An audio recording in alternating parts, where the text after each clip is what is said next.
श्री गणेशाय नमः। सोमवार का दिन शंकर भगवान को समर्पित होता है। आज के दिन भक्त भोलेनाथ को प्रसन्न करने के लिए विशेष पूजा अर्चना करते हैं। कुछ लोग आज के दिन व्रत भी रखते हैं ताकि शिव की विशेष कृपा प्राप्त की जा सके। बाबा भोलेनाथ के आशीर्वाद के लिए आप भी सोमवार का व्रत कर रहे हैं तो शिव व्रत कथा को पढ़कर या सुनकर इस उपवास को पूरा करें। नारद पुराण के अनुसार सोमवार व्रत में व्यक्ति को प्रातः स्नान करके शिव जी को जल और बेलपत्र चढ़ाना चाहिए तथा शिव गौरी की पूजा करनी चाहिए। शिव पूजन के बाद सोमवार व्रत कथा सुननी चाहिए। इसके बाद केवल एक समय ही भोजन करना चाहिए।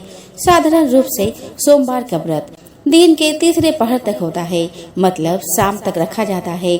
सोमवार व्रत 3 प्रकार का होता है: प्रति सोमवार व्रत, सौम्य प्रदोष व्रत और 16 सोमवार का व्रत। इन सभी व्रतों के लिए एक ही विधि होती है। आइए दोस्तों, अब हम श्रवण करें सोमवार व्रत कथा की। तो दोस्तों, एक समय की बात है, किसी नगर में एक साहूकार रहता था। उसके घर में धन की कोई कमी नहीं थी, लेकिन उसकी कोई संतान नहीं थी। इस कारण वह बहुत दुखी था। पुत्र प्राप्ति के लिए वह प्रत्येक सोमवार व्रत रखता था और पूरी श्रद्धा के साथ शिव मंदिर जाकर भगवान शिव और पार्वती जी की पूजा करता था। उसकी भक्ति देखकर एक दिन माँ पार्वती प्रसन्न हो गई और भगवान शिव से उस साहूकार की मनोकामना पूर्ण करने का आग्रह किया। पार्वती जी की इच्छा सुनकर भगवान शिव ने कहा कि हे पार्वती, इस संसार में हर प्राणी को उसके कर्मों का फल मिलता है और जिसके भाग्य में जो हो उसे भोगना ही पड़ता है।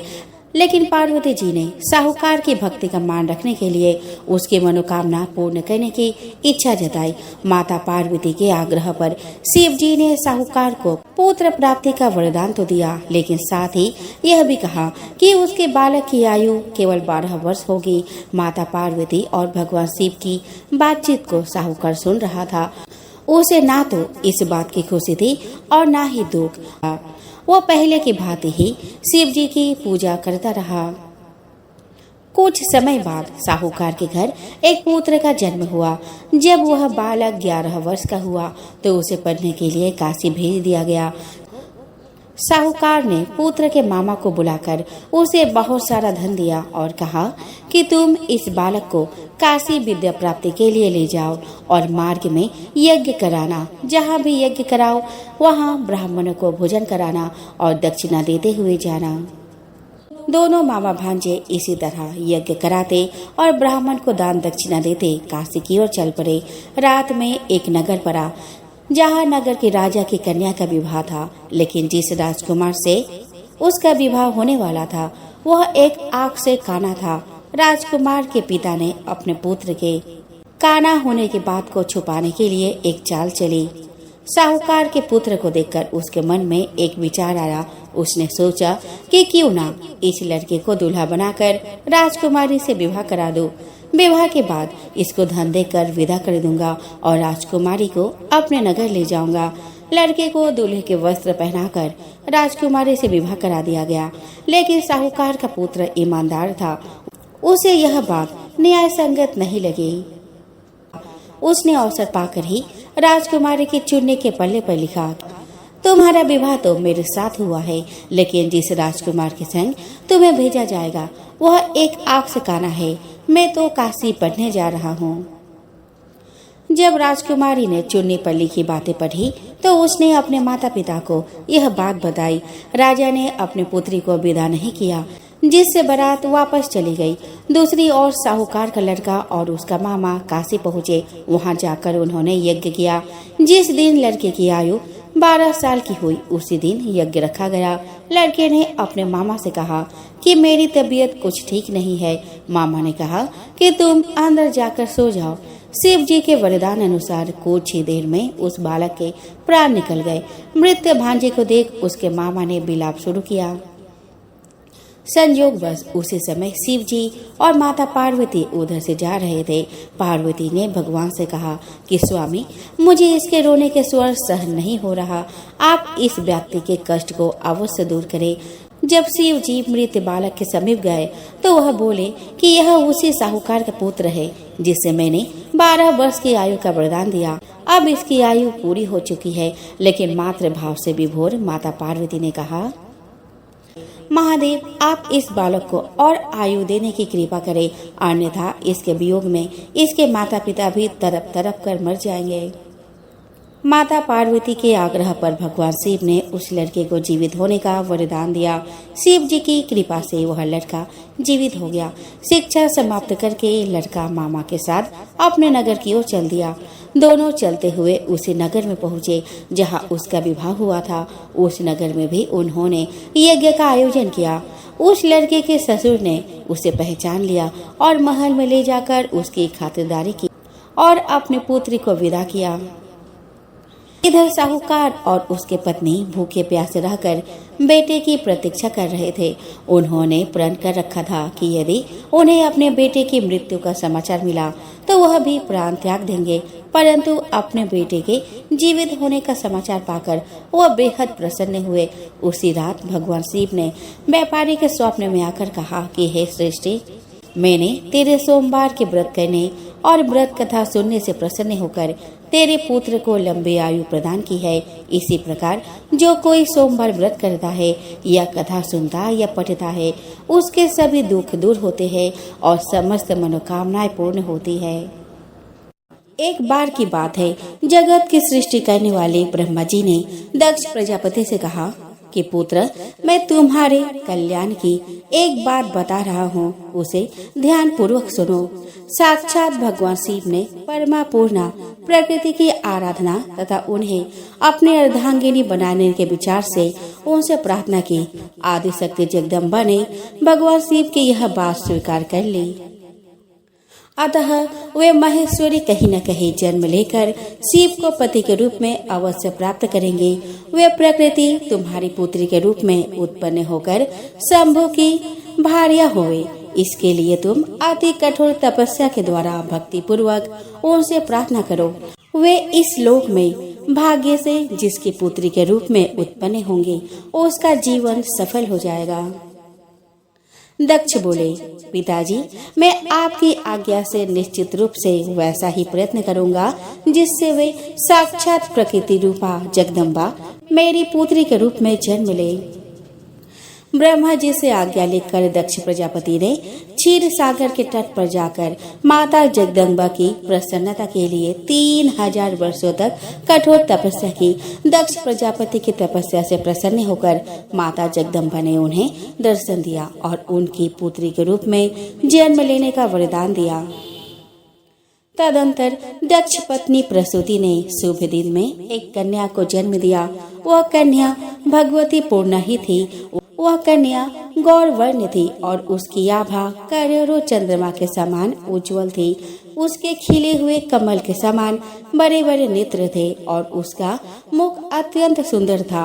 उस कन्या को देखकर दक्ष अत्यंत प्रसन्न हुए और उसका नाम सती रखा।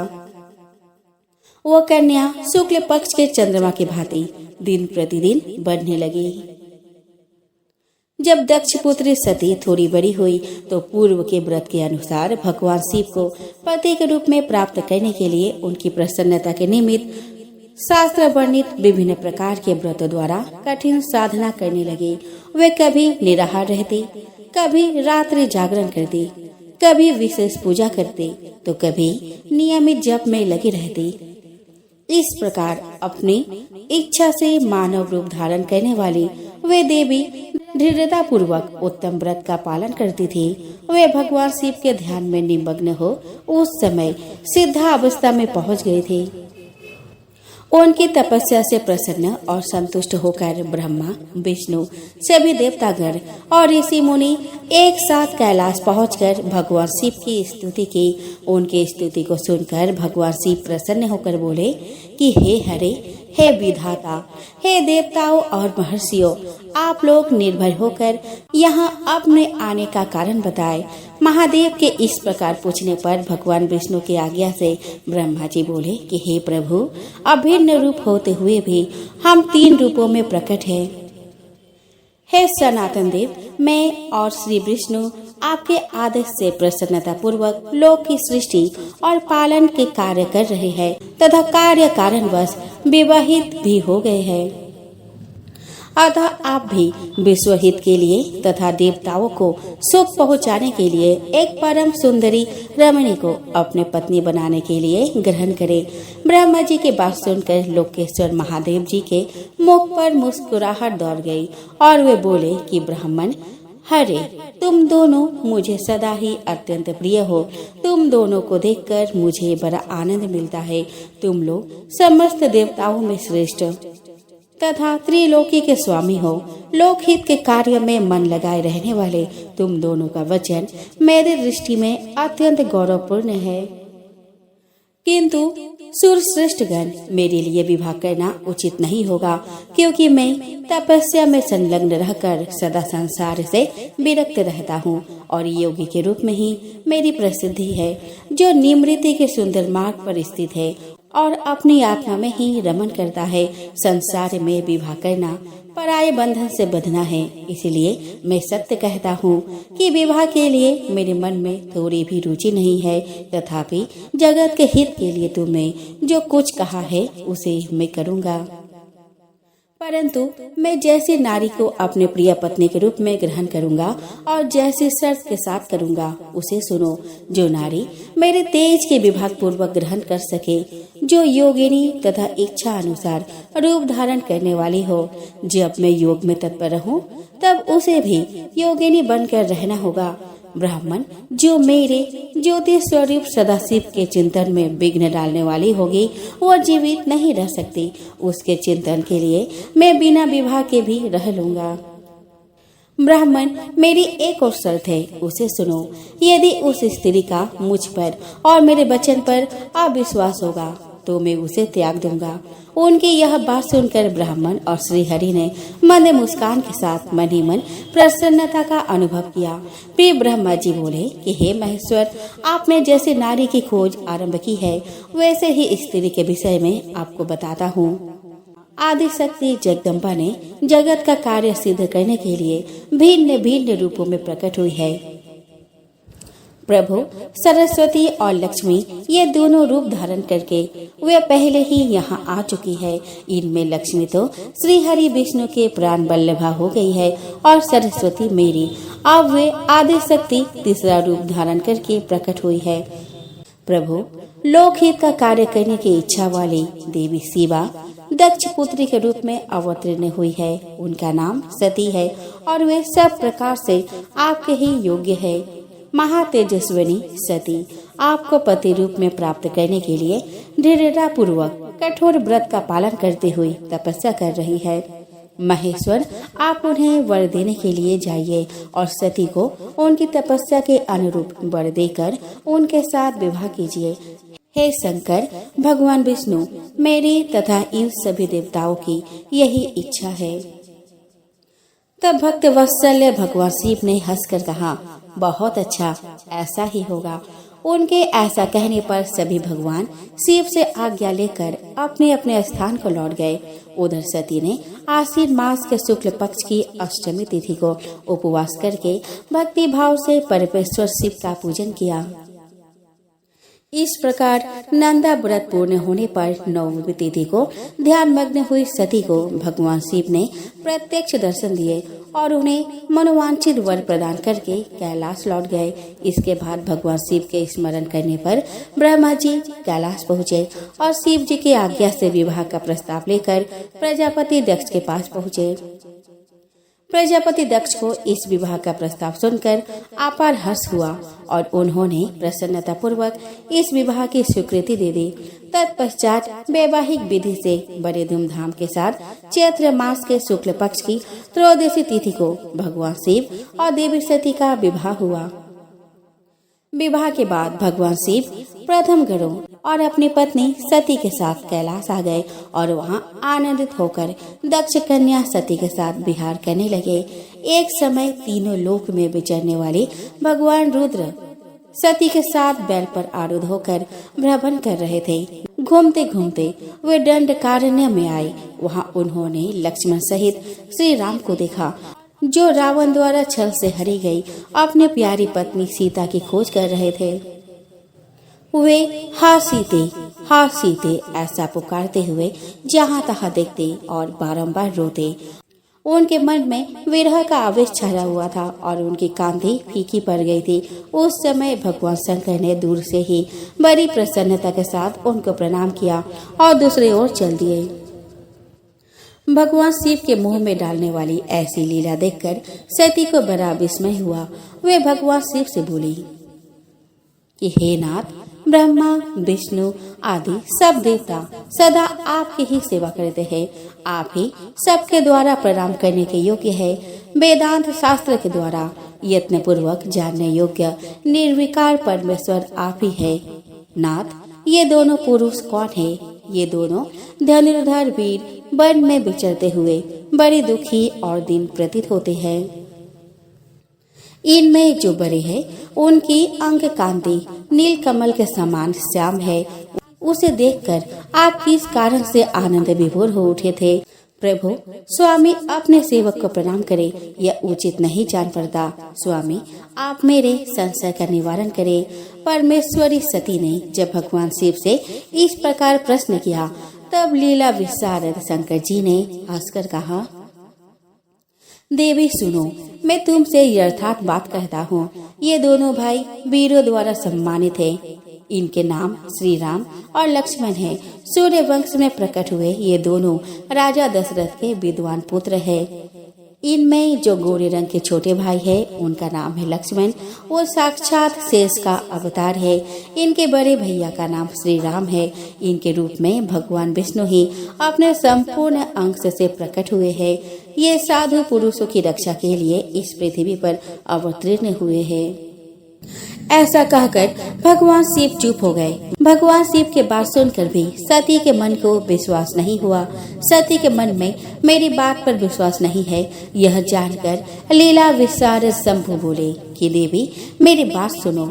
यदि तुम्हारे मन में मेरे कथन पर विश्वास नहीं है तो तुम वहां जाकर अपने ही बुद्धि से श्री राम की परीक्षा कर लो। तब तक मैं इस बरगद के नीचे खड़ा हूँ। भगवान शिव की आज्ञा से सती वहां गई और मन ही मन सोचने लगी कि मैं श्री राम की परीक्षा कैसे करूं। मैं सीता का रूप धारण करके उनके समीप जाती हूँ। यदि वे साक्षात विष्णु है तो मुझे पहचान लेंगे, अन्यथा वे मुझे नहीं पहचान पाएंगे। ऐसा विचार करके सती सीता बनकर प्रभु श्री राम के पास गई। सती को सीता के रूप में सामने आई देखकर श्री राम सब कुछ जान गए और हंसते हुए उन्हें नमस्कार करके बोले, सती जी, आपको नमस्कार है। भगवान शंभु कहाँ गए हैं? आप अकेले इस वन में क्यों आई है? देवी, आपने अपना रूप त्याग कर यह नूतन रूप क्यों धारण किया है? मुझ पर कृपा करके इसका कारण बताइए। सती ने प्रभु श्री राम से वह सब बात बताई कि किस प्रकार भगवान शिव को प्रणाम करते देखकर उनके मन में संदेह उत्पन्न हो गया था और अपने संदेह के निवारण के लिए शिव जी की आज्ञा से श्री राम की परीक्षा लेने यहाँ चली आई। मन से संदेह मिट जाने पर माता सती उदास होकर शिव जी के पास लौटी। उनको भगवान शिव के वचनों पर विश्वास न करने का पश्चाताप होने लगा। वे शोक से व्याकुल और निस्तेज हो गए थे। सती को दुखी देखकर भगवान हर ने उनका कुशल समाचार पूछा और प्रेम पूर्वक कहा, तुमने किस प्रकार परीक्षा ली? उनकी यह बात सुनकर सती मस्तक झुकाए उनके पास खड़ी हो गई। भगवान महेश्वर ने ध्यान लगाकर सती का सारा चरित्र जान लिया और उन्हें मन से त्याग दिया, पर उन्होंने सती को पूर्व में किए हुए अपने प्रतिज्ञा के विषय में कुछ नहीं बताया। इसके बाद वे दोनों कैलाश चले गए। एक समय समस्त ऋषि मुनि प्रयाग में एकत्र हुए और वहाँ एक विशाल यज्ञ हुआ। उस यज्ञ में ब्रह्मा जी, सनकादि ऋषिगण, नारद मुनि, देवता और ब्रह्मज्ञानी संत भी पधारे थे। वहाँ अनेक प्रकार के उत्सवों के साथ ज्ञान चर्चा और शास्त्रार्थ हो रहे थे। उसी समय देवी सती तथा प्रथम गणों के साथ भगवान शिव भी वहाँ आ पहुँचे। भगवान शिव को आया देखकर सभी ने भक्ति भाव के साथ उनकी स्तुति की और उनकी उचित आसन प्रदान किया। फिर शिव जी की आज्ञा पाकर सब लोग प्रसन्नता पूर्वक यथास्थान बैठ गए। इसी बीच प्रजापति दक्ष, जो बड़े तेजस्वी थे, अचानक घूमते हुए वहां आए और ब्रह्मा जी को प्रणाम करके उनकी आज्ञा लेकर वहां बैठ गए। दक्ष उन दिनों समस्त ब्रह्मांड के अधिपति बनाए गए थे, अतः सबके द्वारा सम्मानित थे। पर अपने इस गौरवपूर्ण पद को लेकर उनके मन में बड़ा अहंकार था, क्योंकि वे तत्व ज्ञान से शून्य थे। उस समय देवर्षि नारद सहित सभी ने हाथ जोड़कर दक्ष का आदर सत्कार किया, पर जो सबके स्वामी और परमेश्वर है, उन महेश्वर ने उस समय दक्ष को मस्तक नहीं झुकाया। वे अपने आसन पर बैठे ही रह गए। महादेव जी को मस्तक न झुकाए देख ब्रह्मा जी के पुत्र प्रजापति दक्ष मन ही मन अप्रसन्न हो गए। महादेव जी को मस्तक न झुकाते देख ब्रह्मा जी के पुत्र प्रजापति दक्ष मन ही मन अप्रसन्न हो गए। उन्हें रुद्र पर क्रोध आ गया। वे ज्ञान शून्य और महान अहंकारी होने के कारण महाप्रभु रुद्र को क्रूर दृष्टि से देखकर सबको सुनाते हुए उच्च स्वर में कहने लगे। दक्ष ने कहा, यह सब देवता, असुर, श्रेष्ठ ब्राह्मण और ऋषि मुझे विशेष रूप से मस्तक झुकाते हैं, परंतु वह जो प्रेतों और पिशाचों से घिरा हुआ महामनुष्य बनकर बैठा है, वह दुष्ट मनुष्य के समान क्यों मुझे प्रणाम नहीं करता। यह भूतों और पिशाचों से सेवित हो मतवाला बना फिरता है और शास्त्रीय विधि की अवहेलना करके नीति मार्ग को सदा कलंकित किया करता है। इसके वेदोक्त कर्म लुप्त हो गए हैं, अतः मैं इसे श्राप देने को उद्यत हुआ हूँ। यह रुद्र चारों वर्णों से पृथक और कुरूप है, इसे यज्ञ से बहिष्कृत कर दिया जाए। यह शमशान में निवास करने वाला तथा उत्तम कुल से हीन है, इसीलिए यह देवताओं के साथ यज्ञ में भाग ना ले पाए। दक्ष की बात सुनकर नंदी को बड़ा रोष आया और वे दक्ष को श्राप देने के विचार से तुरंत इस प्रकार बोले। नंदीश्वर ने कहा कि अरे महामूढ़, दुष्ट बुद्धि दक्ष, तूने मेरे स्वामी महेश्वर को यज्ञ से बहिष्कृत क्यों कर दिया? जिनके स्मरण मात्र से यज्ञ सफल और तीर्थ पवित्र हो जाते हैं, उन्हीं महादेव जी को तूने श्राप कैसे दे दिया? हे ब्राह्मणों से अधम दक्ष, जिन्होंने इस जगत की सृष्टि की, जो इसका पालन करते हैं और अंत में जिनके द्वारा इसका संहार होगा, उन्हीं महेश्वर को तूने श्राप कैसे दे दिया? दुर्बुद्धि दक्ष, तुझे शिव तत्व का जरा भी ज्ञान नहीं है।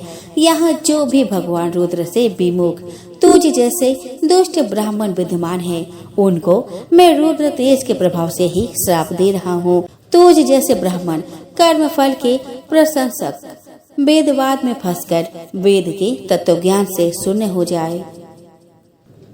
वे ब्राह्मण सदा भोगों में तन्मय रहकर स्वर्ग को ही सबसे बड़ा पुरुषार्थ मानते हुए क्रोध, लोभ और अहंकार से युक्त हो निर्लज और भिक्षुक बने रहे। दूषित दान ग्रहण करने के कारण वे सदा नगरगामी बने रहेंगे। इस प्रकार कुपित हुए नंदी ने जब ब्राह्मणों को और दक्ष ने महादेव जी को श्राप दिया, तब वहाँ हाहाकार मच गया।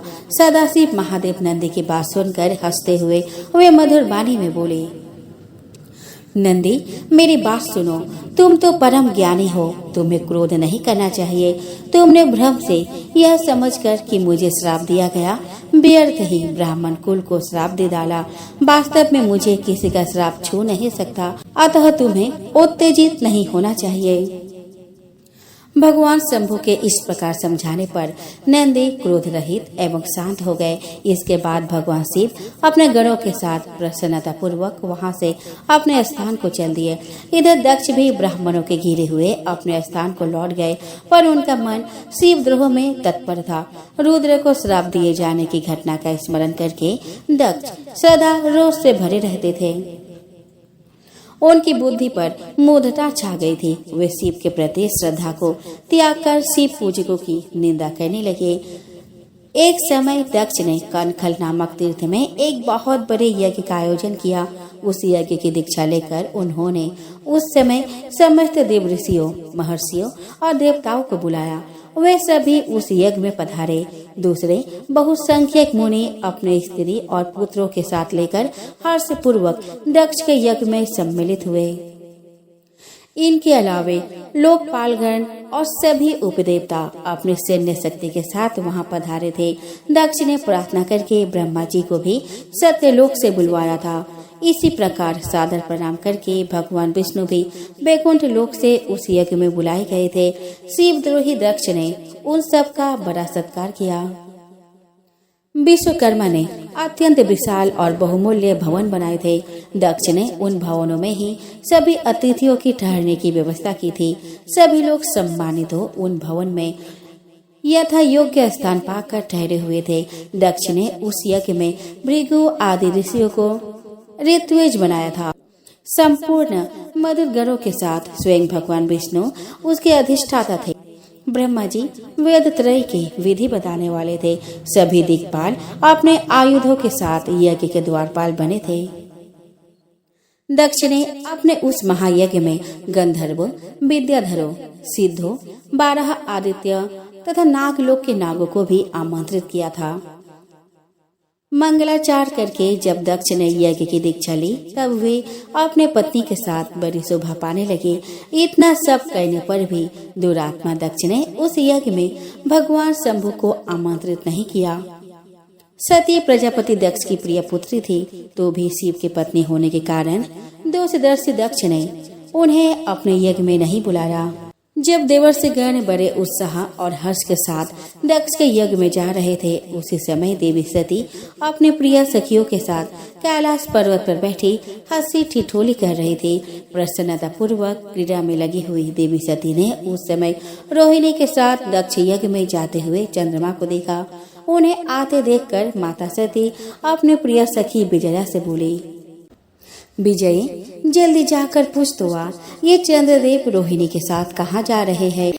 सती के इस प्रकार आज्ञा देने पर विजया तुरंत उनके पास गई और उसने चंद्रदेव से शिष्टाचार के साथ पूछा कि चंद्रदेव आप कहाँ जा रहे हैं। विजया का प्रश्न सुनकर चंद्रदेव ने आदर पूर्वक अपनी यात्रा का उद्देश्य बताया। दक्ष के यहाँ होने वाले यज्ञ का सारा वृतांत कहा। यह सब सुनकर विजया देवी सती के पास आई और चंद्रमा ने जो कुछ कहा था वह सब सती को बताया। उसे सुनकर सती देवी को बड़ा विस्मय हुआ। आपने यहाँ सूचना न मिलने का क्या कारण है, ये बहुत सोचने विचारने पर भी उनकी समझ में नहीं आया। तब उन्होंने पार्षदों से घिरे हुए अपने स्वामी भगवान शिव के पास जाकर उनसे पूछा। सती बोली कि प्रभु, मैंने सुना है कि मेरे पिताजी के यहाँ कोई बहुत बड़ा यज्ञ हो रहा है, उसमें बहुत बड़ा उत्सव होगा। नाथ, पिताजी के उस महान यज्ञ में चलने की रुचि आपको क्यों नहीं हो रही है? इस विषय में जो बात हो वह सब बताइए। आप मेरी प्रार्थना मानकर प्रयत्न करके मेरे साथ पिताजी के यज्ञशाला में आज ही चलिए। सती की बात सुनकर भगवान शिव मधुर वाणी में बोले, देवी, तुम्हारे पिता दक्ष मेरे विशेष द्रोही हो गए हैं। जो लोग बिना बुलाए दूसरे के घर में जाते हैं वे वहाँ अनादर पाते हैं, जो मृत्यु से भी अधिक कष्टदायक है। अतः प्रिय, तुमको और मुझको तो विशेष रूप से दक्ष के यज्ञ में नहीं जाना चाहिए। शंकर जी के ऐसा कहने पर सती रोषपूर्वक बोली कि शंभु, आप सबके ईश्वर हैं, जिनके जाने से यज्ञ सफल होता है, उन्हीं को मेरे दुष्ट पिता ने आमंत्रित नहीं किया। प्रभु, मेरे पिता ने किस कारण आपको नहीं बुलाया वह सब मैं जानना चाहती हूँ। अतः मैं आज ही पिता के यज्ञ में जाती हूँ। नाथ, आप मुझे वहाँ जाने की आज्ञा दीजिए। देवी सती के ऐसा कहने पर सर्वज्ञ भगवान रुद्र ने कहा, उत्तम व्रत का पालन करने वाली देवी, यदि वहां जाने की तुम्हारी इच्छा है तो मेरी आज्ञा से तुम शीघ्र अपने पिता के यज्ञ में जाओ। तुम सुसज्जित नंदी वृषभ पर आरूढ़ होकर मेरे प्रथम गणों को साथ लेकर एक महारानी के समान वहां जाओ।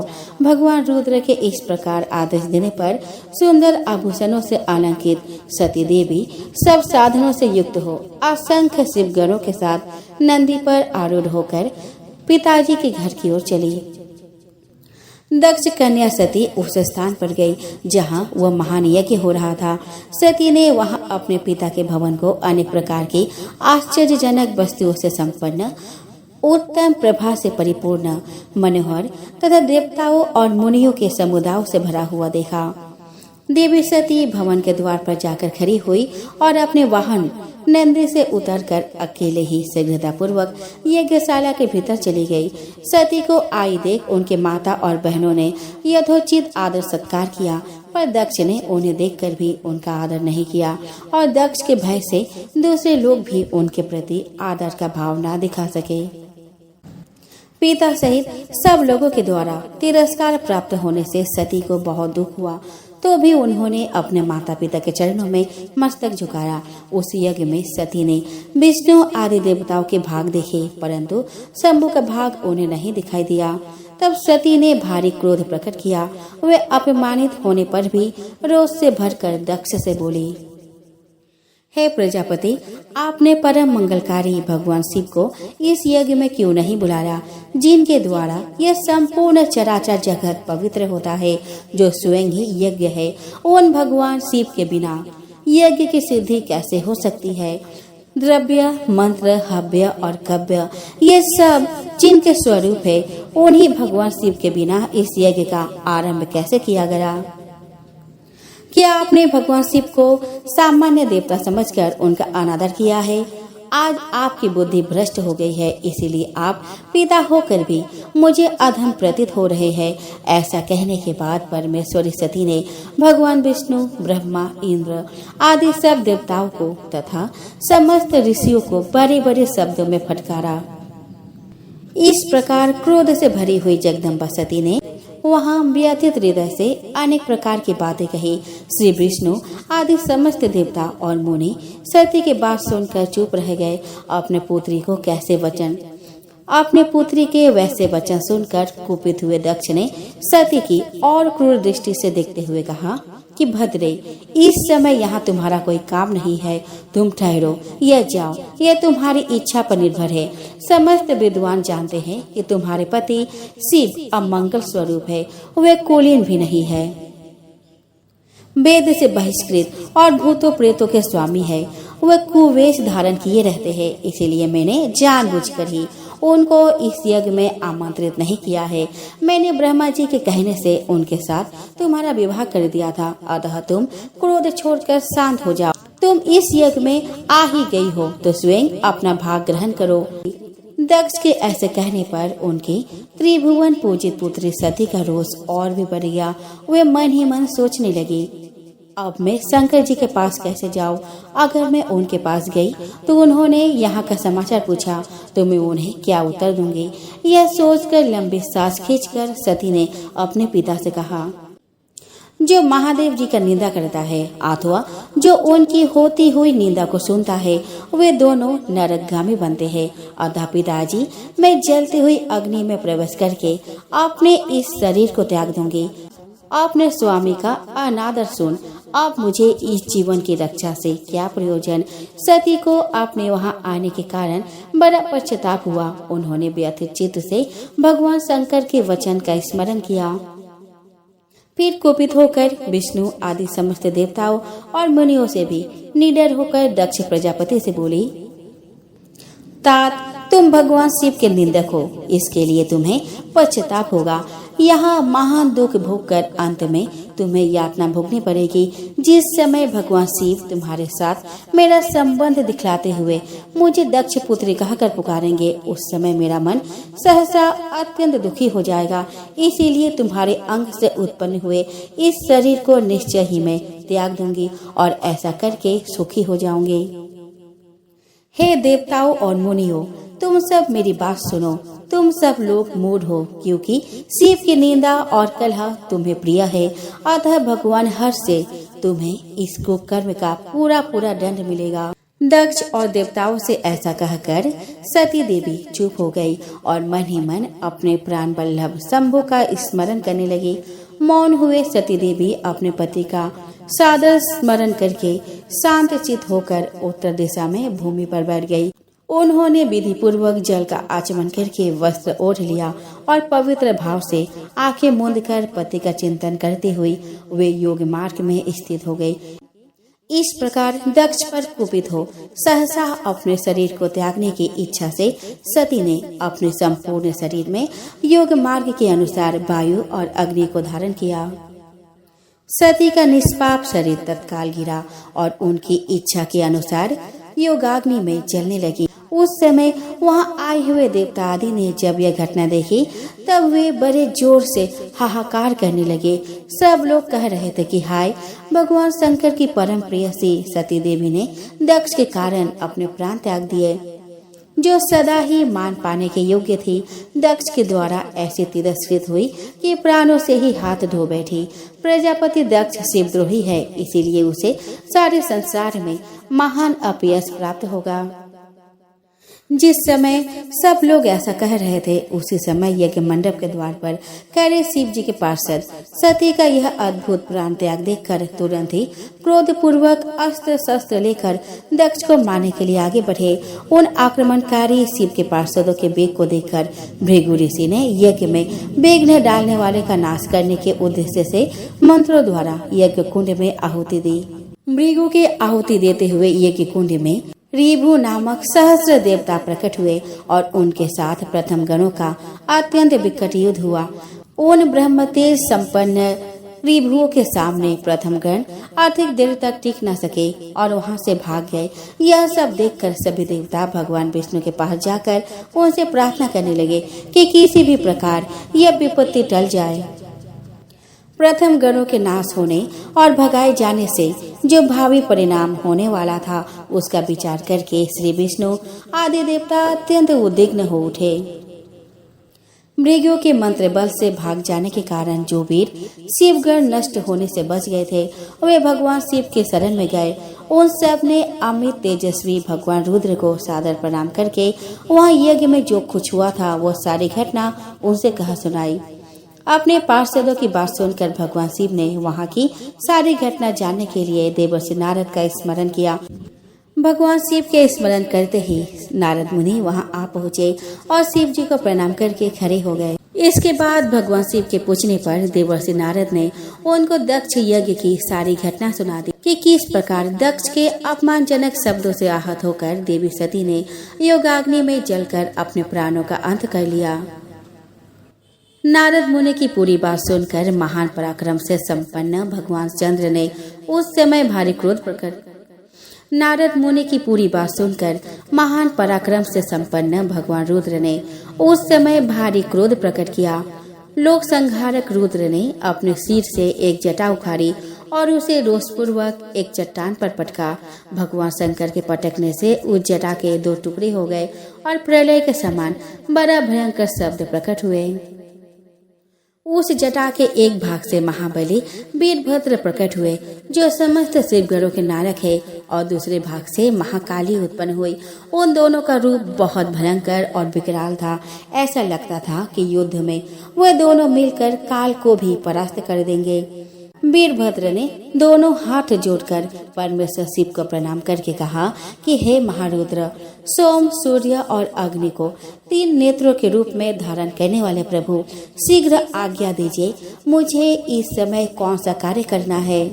ईशान, क्या मुझे आधे ही क्षण में सारे समुद्र को सुखा देना है या इतने ही समय में संपूर्ण पर्वतों को पीस डालना है। मैं एक ही क्षण में ब्रह्मांड को भस्म कर डालूं या समस्त देवताओं और मनुष्यों को जलाकर राख कर दूं। हे महेश्वर, आपकी कृपा से ऐसा कोई कार्य नहीं है जिसे मैं ना कर सकूं। महादेव, मैं आपको बारंबार प्रणाम करता हूँ। हे हर, अपने अभीष्ट कार्य की सिद्धि के लिए मुझे शीघ्र भेजिए। मेरे दाहिने अंग भड़क रहे हैं, जो मेरी विजय का सूचक है। वीरभद्र की बात सुनकर भगवान शिव बहुत संतुष्ट हुए और बोले, मेरे पार्षदों में श्रेष्ठ वीरभद्र ब्रह्मा जी का पुत्र दक्ष बड़ा दुष्ट है। उस मूर्ख को बड़ा घमंड हो गया है, अतः इन दिनों वह मेरे विशेष रूप से विरोध करने लगा है। दक्ष इस समय एक यज्ञ कर रहा है, तुम वहां जाकर बंधु बांधव सहित दक्ष को मार डालो और यज्ञ को नष्ट कर दो। यदि देवता, गंधर्व, यक्ष अथवा अन्य कोई भी तुम्हारा सामना करने के लिए आए तो उसे भी भस्म कर डालना और उसके बाद शीघ्र मेरे स्थान पर लौट आना। काल के भी शत्रु तथा सबके ईश्वर भगवान रुद्र रोष से लाल आंखें किए वीरभद्र से ऐसा कहकर चुप हो गए। तब वीरभद्र भगवान शिव को प्रणाम करके वहां से दक्ष के यज्ञ मंडप की ओर चले। उनके साथ असंख्य तेजस्वी शिवगणों की सेना थी। वे सब वीरभद्र को आगे करके दक्ष के यज्ञ मंडप में पहुँचे। उस समय देवताओं के साथ शिवगणों का घोर युद्ध आरंभ हो गया। उसमें सारे देवता पराजित हुए और इधर उधर भागने लगे। दक्ष यज्ञ की रक्षा का भार लेने के कारण न चाहते हुए भी भगवान विष्णु को वीरभद्र के साथ युद्ध करना पड़ा। वीरभद्र के समक्ष भगवान विष्णु के समस्त अस्त्र शस्त्रों के साथ सुदर्शन चक्र भी निस्तेज हो गया। तब भगवान विष्णु वहां से अंतर्ध्यान हो गए। भगवान विष्णु को वहां से जाते देख ब्रह्मा जी, ऋषि मुनि, देवतागण और लोकपाल आदि भी वहां से अपने लोकों को प्रस्थान कर गए। ब्रह्मा जी के पुत्र दक्ष भयभीत होकर छिप गए थे। तब वीरभद्र ने उनका पता लगाकर उन्हें बलपूर्वक पकड़ लाए और उनका सिर काटकर अग्निकुंड में डाल दिया। वीरभद्र दक्ष और उनके यज्ञ का विध्वंस करके तुरंत ही वहां से कैलाश पर्वत चले गए। वीरभद्र दक्ष और उनके यज्ञ का विध्वंस करके तुरंत ही वहां से कैलाश पर्वत चले गए। वीरभद्र को कार्य पूरा करके आया देख परमेश्वर शिव बहुत संतुष्ट हुए और उन्होंने वीरभद्र को शिवगणों का अध्यक्ष बना दिया। भगवान रुद्र के गणों ने जिनके अंग भंग कर दिए थे, वे समस्त देवता और मुनि ब्रह्मा जी के पास पहुँचे। उन सब ने ब्रह्मा जी से अपनी व्यथा कही। तब पुत्र शोक से व्याकुल ब्रह्मा जी उन सब को लेकर भगवान विष्णु की शरण में गए। वहां जाकर ब्रह्मा जी ने विष्णु भगवान की स्तुति करके कहा कि देव, जिस तरह भी यज्ञ पूर्ण हो, यजमान दक्ष जीवित हो जाए और समस्त देवता और मुनि सुखी हो जाए, वह उपाय कीजिए। हम सब आपके शरण में आए हैं। ब्रह्मा जी का बात सुनकर श्री विष्णु बोले कि हे विधाता, समस्त देवता और मुनि परमेश्वर शिव के अपराधी है, क्योंकि इन्होंने भगवान शंभु को यज्ञ का भाग नहीं दिया। अब तुम सब लोग शुद्ध हृदय से शीघ्र ही प्रसन्न होने वाले उस भगवान शिव के शरण में जाओ और उनसे अपने अपराधों के लिए क्षमा प्रार्थना करो। ब्राह्मण, मैं स्वयं भी आप सब लोगों के साथ शिव के निवास स्थान पर चलूंगा और उनसे क्षमा मांगूंगा। सब लोगों को साथ लेकर भगवान विष्णु कैलाश गए। वहां जाकर भगवान शिव का दर्शन करके विष्णु आदि सभी देवताओं और मुनियों ने हाथ जोड़कर और मस्तक झुकाकर शिव जी के चरणों में प्रणाम किया और उनके सब प्रकार से स्तुति की। ब्रह्मा, विष्णु और सभी देवताओं के प्रार्थना करने पर भगवान शिव प्रसन्न हो गए और सबको क्षमा कर दिए। भगवान विष्णु के कहने पर शंकर जी सबके साथ दक्ष के यज्ञशाला में पधारे। वहाँ भगवान शिव की आज्ञा से दक्ष के धड़ के साथ यज्ञ पशु बकरे का सिर जोड़ दिया गया और भगवान शिव ने दक्ष को फिर से जीवित कर दिया। इसके बाद भगवान शिव के आज्ञा से दक्ष ने सबके सहयोग से अपने यज्ञ को पूरा किया। यज्ञ के संपूर्ण होने पर सती के वियोग से दुखी शिव साधारण मनुष्य के समान बार बार रुदन करने लगे। यज्ञशाला में प्रवेश करके उन्होंने सती के दिव्यमान शरीर को देखा। वह शरीर भूमि पर पड़ा हुआ ऐसा प्रतीत हो रहा था जैसे सती नींद में सोई हुई हो। भगवान शिव ने सती के शरीर को गोद में उठा लिया और शोक से व्याकुल होकर विलाप करते हुए पृथ्वी पर घूमते हुए तांडव नृत्य करने लगे। भगवान शिव के अत्यंत वेग पूर्वक नृत्य करने से प्रचंड वायु बहने लगी और बड़े बड़े पर्वत वृक्षों के समान कांपने लगे। उस समय पृथ्वी को धारण करने वाले शेष और कच्छप भी अत्यंत क्षुब्ध हो गए और पृथ्वी चलायमान हो गई। तभी लोग असमय के प्रलय के भय से संत्रस्त हो गए। तब ब्रह्मा जी तथा सभी देवताओं ने भगवान विष्णु से इस संकट से रक्षा का अनुरोध किया। उनसे प्रार्थना की कि किसी भी प्रकार से भगवान शिव को शांत करे। उनके अनुरोध पर जगत का पालन करने वाले पराक्रमी भगवान विष्णु ने सुदर्शन चक्र से देवी सती के शरीर के टुकड़े करके पृथ्वी पर गिरा दिए। नाचते हुए शिव जब धरती पर पैर पटकते थे, उसी समय भगवान विष्णु चक्र चलाकर सती का शरीर काट देते थे। इस प्रकार भगवान विष्णु के सुदर्शन चक्र से माता सती के शरीर के सारे अंग कटकर अलग हो गए और वे धरातल पर 51 अलग अलग स्थानों पर गिरे।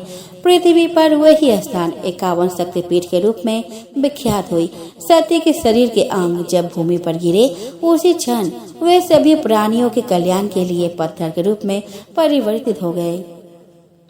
भगवान विष्णु के द्वारा माता सती के शरीर के टुकड़े करने पर भगवान शिव ने स्वयं को भार रहित अनुभव किया और धैर्य धारण किया। तब नारद मुनि के प्रार्थना करने पर भगवान शिव शांत चित होकर योग रूढ़ हो गए। इन सभी 51 शक्तिपीठ में कामरूप प्रदेश कामाख्या, जहाँ माता सती के शरीर का योनि भाग गिरा था, वह सर्वोत्तम शक्तिपीठ है। उसी स्थान पर माता जगदम्बा को प्रसन्न करने के लिए भगवान शिव ने कठोर तपस्या की थी। उनको फिर से पत्नी रूप में प्राप्त करने का आग्रह किया था।